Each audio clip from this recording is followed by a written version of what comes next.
cabinet. I thought you meant from Charlotte's hoo-ha. she was muling them in. That's how Flair gets them back into the house. He's muling them in through Charlotte. Why do you think she's got no hips? They've collapsed from years of doing this. Woo! They thought she got a boob job. She's just moving product. And Andrade, that's it. Flair hooked Charlotte and Andrade up to get the product direct from the source. Right? Oh, yeah. Flair and Andrade Remember where you came from and where you're going, he said. Hashtag El Chapo. It's good stuff. I love how we just joke at this man's downfall and demons. I really hope the best. I love Andrade as a wrestler, and he's fine. He's fucking Charlotte Flair. Nothing's happening. Yeah. That's where I don't feel bad making fun of the situation at all. Like, you're set. Flair, if Ric Flair likes you, I think you're pretty good. And again, we don't know. He could have just been like taking anabolic steroids or HGH or something. Also, just to bulk up. You know who Charlotte Flair's brother-in-law is. If anything really goes south in WWE, they can all just swing on over to AEW. It would be the easiest transition in history. I guarantee it. Right? Either that, or you could just get a desk job at SaveWithConrad.com. Are you sick of your mortgage payment? You got too high. You got too high of an interest rate. Just come on down and save with Cien. Man, I don't want to do ads for other people, but what I want to do ads for is Omaha Steaks.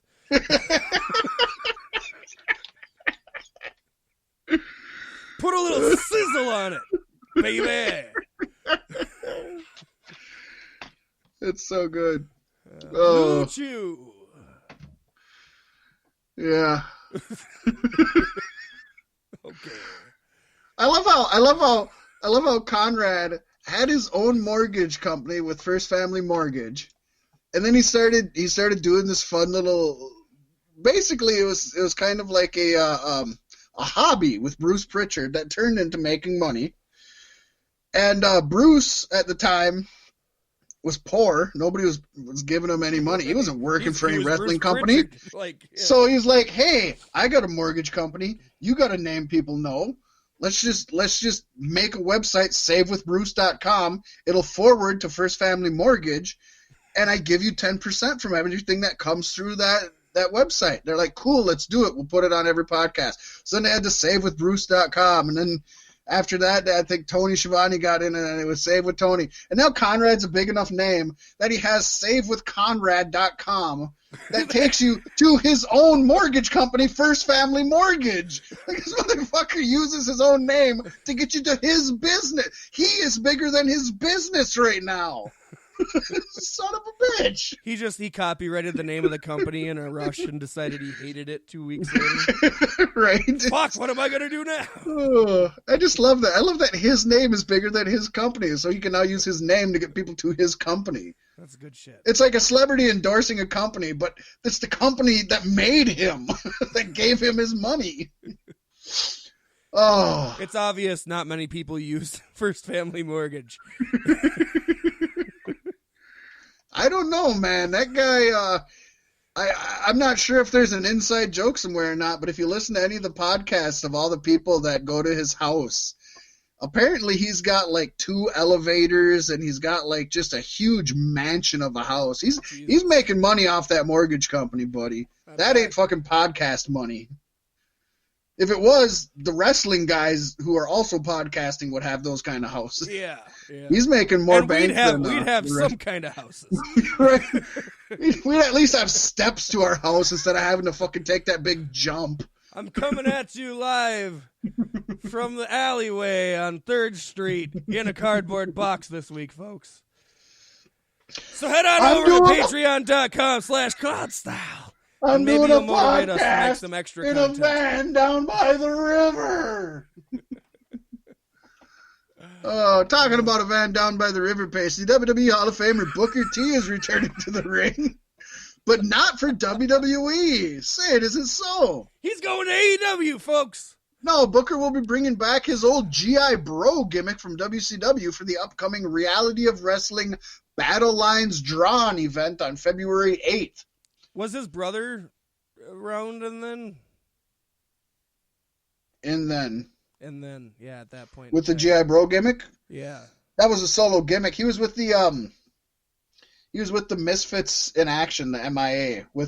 Remember Huge G-Rection and Major Guns and Corporal Cajun and Lieutenant Loco? It was all just stereotypical shit.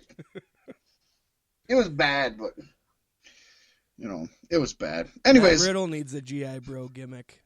Reality of wrestling. Boy, Booker T really stepped on that when it was in the Rumble. The original Bro is going toe to toe. Oh, now he ain't the original Bro now. I'm bringing back G.I. Bro character pretty soon. Don't be calling him Bro. You got to be careful stepping on Matt Riddle's feet. He refuses to wear shoes, guy. Exactly. Reality of Wrestling is the indie promotion that Booker T actually owns. ROW has announced that Booker T will be the team captain for the ROW team, leading Brian Keith, Zach Manson, and Warren Johnson into battle against Ryan Davidson and the Renegades in an 8-man tag team match. The promotional material for the event includes a quote from G.I. Bro stating, "The battle lines have been drawn, and it's time to go to war. Now can you dig that, sucker?" I can dig it. I'm excited to see Booker T wrestle again. It's good times. I just noticed my Booker T impression is also my Eddie Murphy impression. Yeah, it's kind of close to your Mr. T too. A bit of the fool. A bit of the fool. Leave it to Fat Mac. They all sound the same. Hey now. For once, it's not the white guy. I pity the fool who married a woman who go around saying a goonie goo goo. I know what a goonie goo goo is. Now can you dig that, sucker? Yeah, they're really similar. A little different. You got to have a little nuance in there. You change the pitch. You move the tone a little bit. Yes. Did you watch that new Eddie Murphy movie on Netflix? Dolomite is my name. Yes, I've watched it twice now. It's it is so amazing. Good. So good. Just amazing. And I've been a big fan of Rudy Roy Moore for a long time. Yeah. And it's cool that he's actually getting some appreciation because I think the original My Name is Dolomite, or the original Dolomite movie is on Amazon Prime or something. I saw it somewhere this week. Is it? Yeah. I love Dolomite. I was surprised how many people have no idea what that is. Right.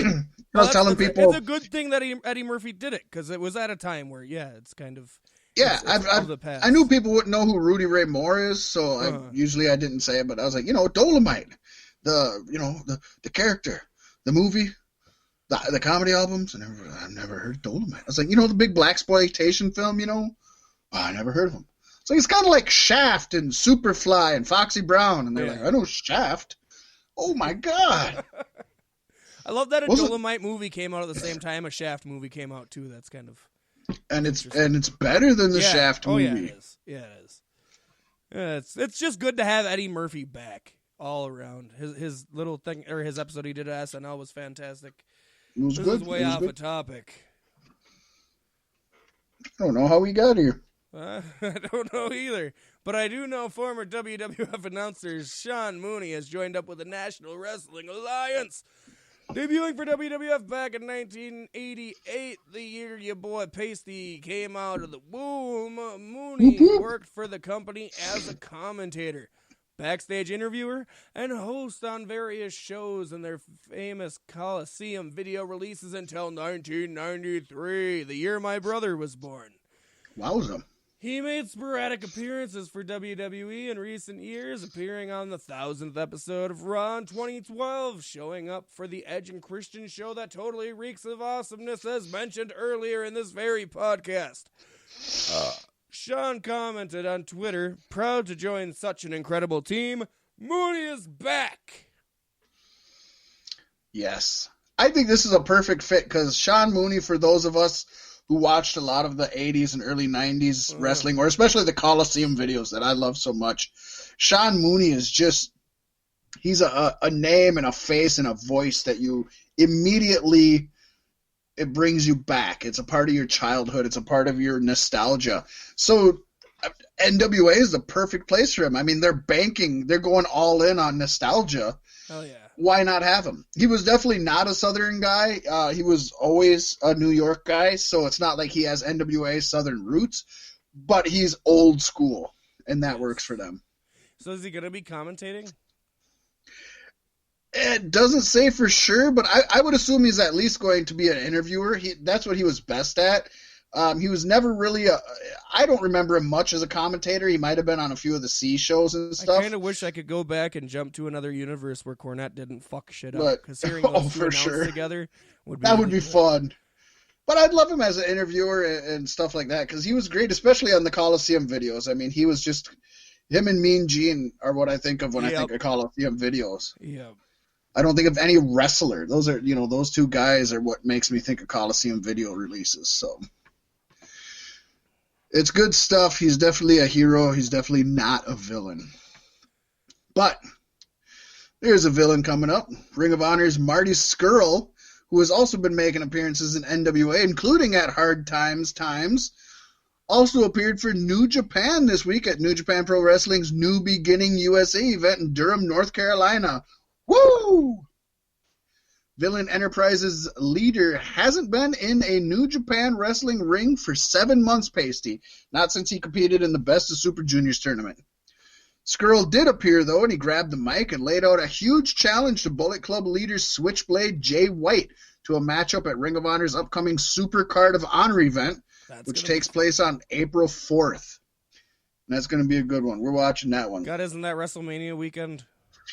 Yeah, there's a lot going on in April right now. That's not WrestleMania. That's not WrestleMania weekend. Okay, but I don't think any major shows are going on in WrestleMania weekend yet. WrestleMania weekend. It doesn't. The villain, though, also promised fans that the appearance wouldn't be the last time the villain would grace a New Japan Pro Wrestling ring in 2020. So not only is there going to be a match against Jay White, it looks like things are happening with the villain. So good for him. I like that. The man is all over the place except for where most of his fans want him to be. WWE. It's sad. It's sad.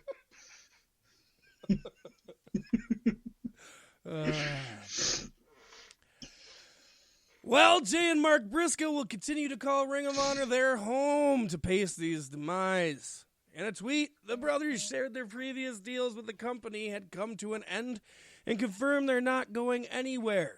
12 is next, said Mark, referring to them being 11-time Ring of Honor Tag Team Champions. We them boys.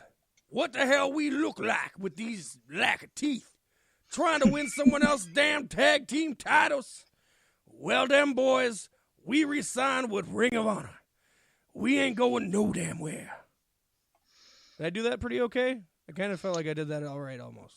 You did that really good. I felt like we were on a chicken farm back in Delaware. I felt like we were on a Delaware chicken farm. I never really knew that there were big chicken farms in Delaware until I knew about the Briscoe boys. Like I don't think of Delaware and farms in general.